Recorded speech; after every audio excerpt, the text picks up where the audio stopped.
Good morning, welcome back. We're going to be starting a new book today. It's called the Book of Judges. The author is unknown. The content is the Book of Judges covers a period of several hundred years following the conquest of Canaan. During this time, the people were ruled by individual leaders called judges. Their task was primarily to expel their enemies from the land. Throughout this part of Israel's history, we see the repetition of a tragic cycle rebellion against God, followed by the judgment of God, usually in the form of a foreign invasion. The people of Israel would then cry to God for help, and he would send a judge to lead them back to the God's ways. Tragically, the people never seem to learn that rebellion against God is a sure road to disaster. The theme is the grim lesson of Judges is that the wages of sin is death. Romans 6:23. Sin takes many forms, from the sophisticated sins of kings to the barbaric events that close the book. But the net result is always the same. When people do as they please, chaos and destruction are the natural results. Judges 21:25. But God continues to save people from total destruction when they turn back to him. Okay, looks like Judges is about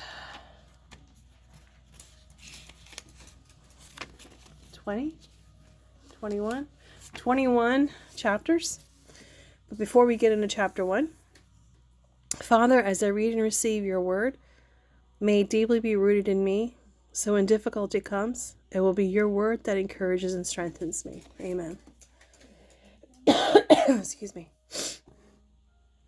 So chapter 1 is Judah and Simeon conquer the land. After Joshua died, the Israelites asked the Lord, which tribe should attack the Canaanites first? The Lord answered, Judah, for I have given them victory over the land. The leaders of Judah said to their relatives from the tribe of Simeon, join with us to fight against the Canaanites living in the territory allotted to us. Then we will help you conquer your territory. So the men of Simeon went with Judah. When the men of Judah attacked, the Lord gave them victory over the Canaanites and Perizzites.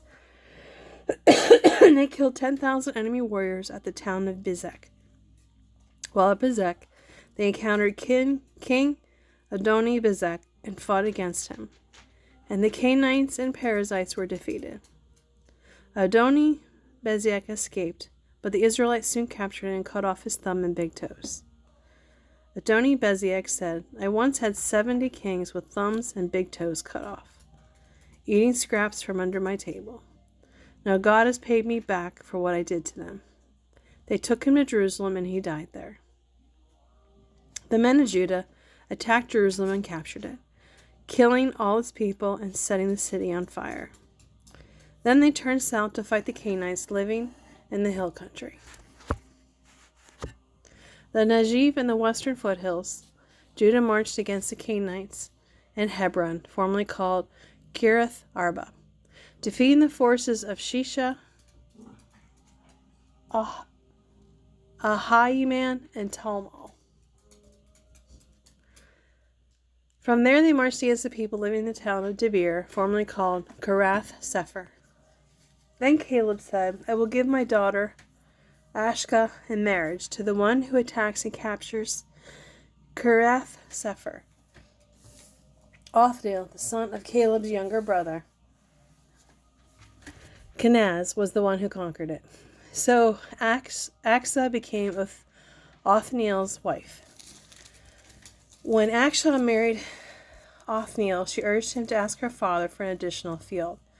As she got down off her donkey, Caleb asked her, what is it? What can I do for you? She said, give me a further blessing. You've been kind enough to give me land in Negev. Please give me springs as well. So Caleb gave her the upper and lower springs. When the tribe of Judah left Jericho, the Kenites, who were descendants of Moses' father-in-law, traveled with them into the wilderness of Judah. They settled among the people there, near the town of Arad in the Negev. Then Judah joined with Simeon to fight against the Kenites living in Zephath, and they completely destroyed the town. So the town was named Hormah. In addition, Judah captured the cities of Gaza, Ashkelon, and Ekron, along with their surrounding territories. Israel fails to conquer the land. The Lord was with the people of Judah, and they took possession of the hill country. But they failed to drive out the people living in the plains, because the people there had iron chariots. The city of Hebron was given to Caleb as Moses had promised. And Caleb drove out the people living there, who were descendants of the 3 sons of Anak. The tribe of Benjamin, however, failed to drive out the Jebusites, who were living in Jerusalem. So to this day, the Jebusites live in Jerusalem among the people of Benjamin. The descendants of Joseph attacked the town of Bethel. And the Lord was with them. They sent spies to Bethel, formerly known as Luz, who confronted a man coming out of the city. They said to him, "Show us a way into the city, and we will have mercy on you." So he showed them a way in, and they killed everyone in the city except for this man and his family. Later the man moved to the land of the Hittites, where he built a city. He named the city Luz, and it is known by that name to this day.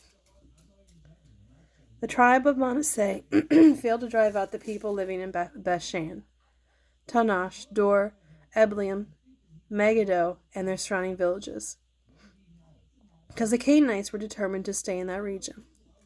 When the Israelites grew stronger, they forced the Canaanites to work as slaves, but they never did drive them out of their land.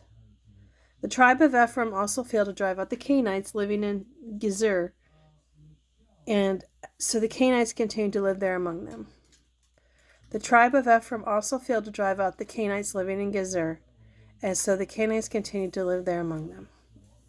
The tribe of Zebulun also failed to drive out the Canaanites living in the Kitron and Naalal, who continued to live among them, but they forced them to work as slaves.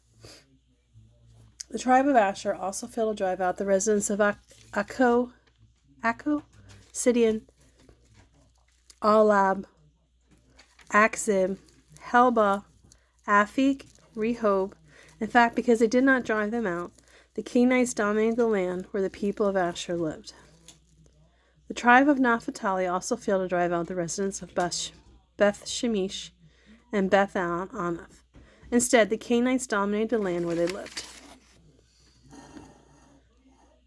Nevertheless, the people of Beth Shemesh and Beth Anath were sometimes forced to work as slaves for the people of Naphtali.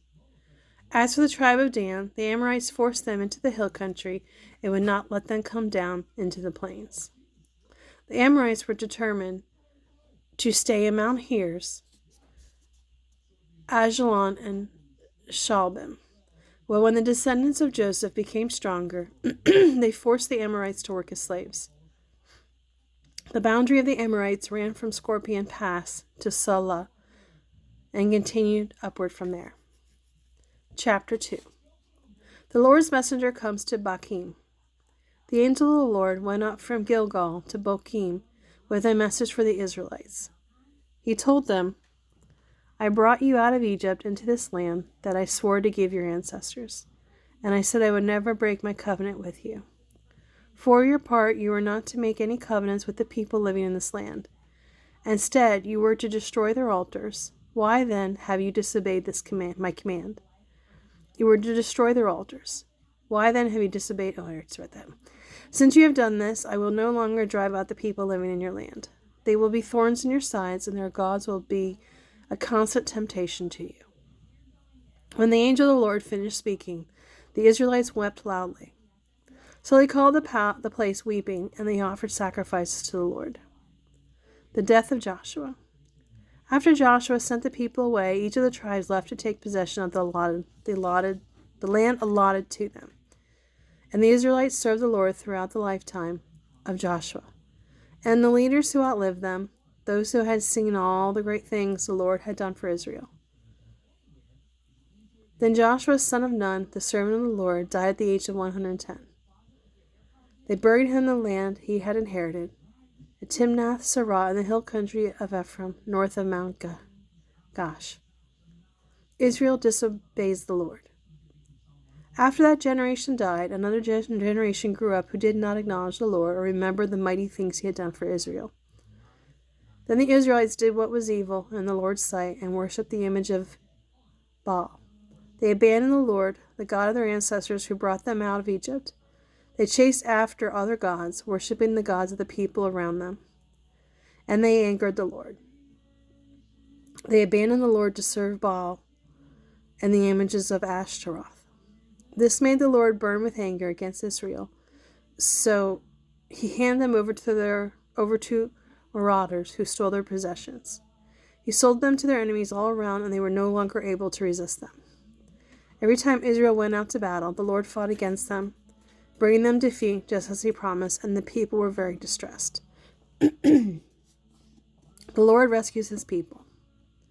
Then the Lord raised up judges to rescue the Israelites from their enemies. Yet Israel did not listen to the judges, but prostituted themselves to other gods, bowing down to them. How quickly they turned away from their path of their ancestors, who had walked in obedience to the Lord's commands. Whenever the Lord placed a judge over Israel, he was with that judge and rescued the people from their enemies throughout the judge's lifetime. For the Lord took pity on his people, who were burdened by oppression and suffering. But when the judge died, the people returned to their corrupt ways, behaving worse than those who had lived before them.